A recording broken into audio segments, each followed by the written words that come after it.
ទុកឲ្យអូននិយាយជាមួយគេទៅអូនបញ្ជុលគេបញ្ជុលយ៉ាងម៉េចយើងបានចប់វាជាមួយគ្រួសារសាហើយបើវាមិនជួយព្រមយើងទៅស្ដីទៅនឹងគេយ៉ាងម៉េចហើយអាយយ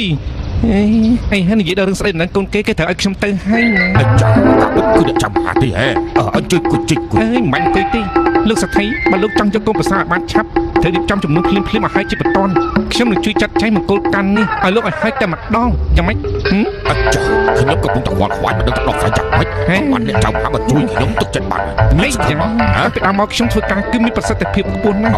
នាងខ្ញុំជួយធ្វើការនេះជូនលោកសូមពលលោកទុកចិត្តចោលប៉ុន្តែកូនចំនៅតែមិនយល់ព្រមទេគិតយ៉ាងម៉េចទៅអីយ៉ាងងាយស្រួលទេដល់ពេលនោះយើងប្រើល្បិចចាប់បង្ខំយកជំនួសទៅជូនគេធ្វើអីមិនតាន់ទៅគឺបានស្រែកបាត់ទៅហើយអូយមើលខាងនេះណែភ្នែកមើលបានតែដៃកំប៉ះជំនួសអស់នេះសិតតែពពរស័ព្ទមុនក្រោយគង់តែជារបស់អ្នកទេហាអូត្រូវហើយអេលោកបងឆាប់មកមើលនេះអាយ៉ា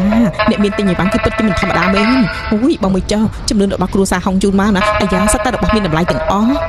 អូនមានពេជ្រកែវកងតែយើងមិនខ្វះទេ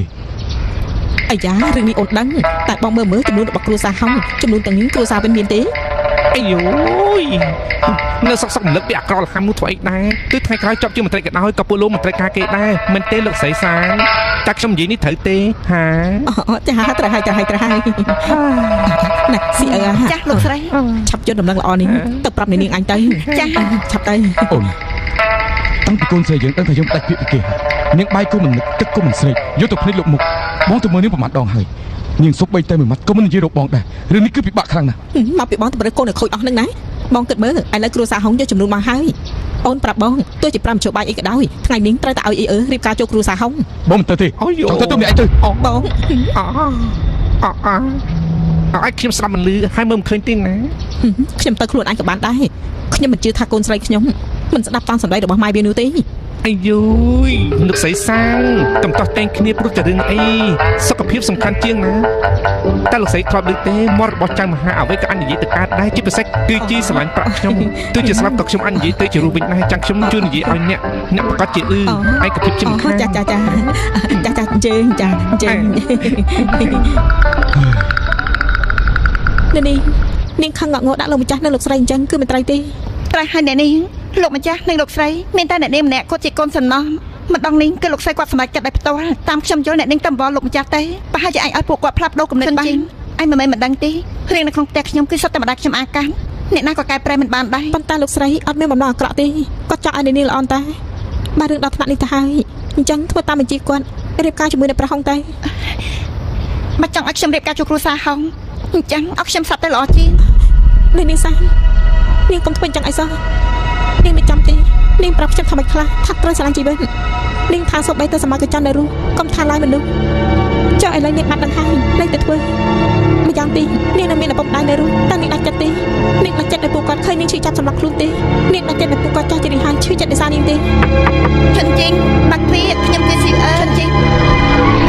អ្នកនេះខ្ញុំអបអរអ្នកនេះ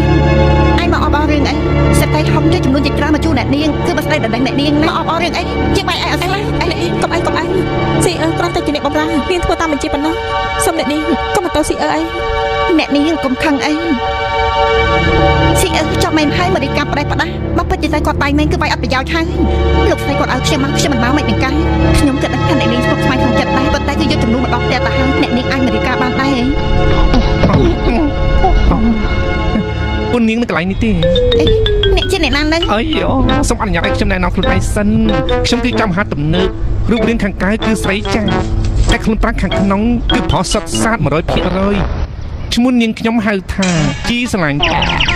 អ្នកនេះគឺចៅមហាជាអ្នកធ្វើចៅមហាឲ្យអ្នកនេះដឹងគេចេញទៅក្រៅទៅហេឈប់សិនតាំងចិត្តឲ្យស្ងប់ហើយខ្ញុំចេញក្រៅក៏បញ្ហាទេប៉ុន្តែខ្លាចតែខ្ញុំចេញក្រៅហើយថ្ងៃក្រោយអ្នកទាំងពីរច្បាស់ជាស្ដាយក្រោយមកជីវិតបងឈឺបងស៊ីអឺខ្ញុំចូលមកយូរយ៉ាងនេះហើយមិនតាន់មកផឹកតែមួយម៉ាត់ផងស្រីទឹកសឹងស្លាប់មិនក៏មិនឃើញយកតែជូនភ្ញៀវអញ្ចឹងណោះ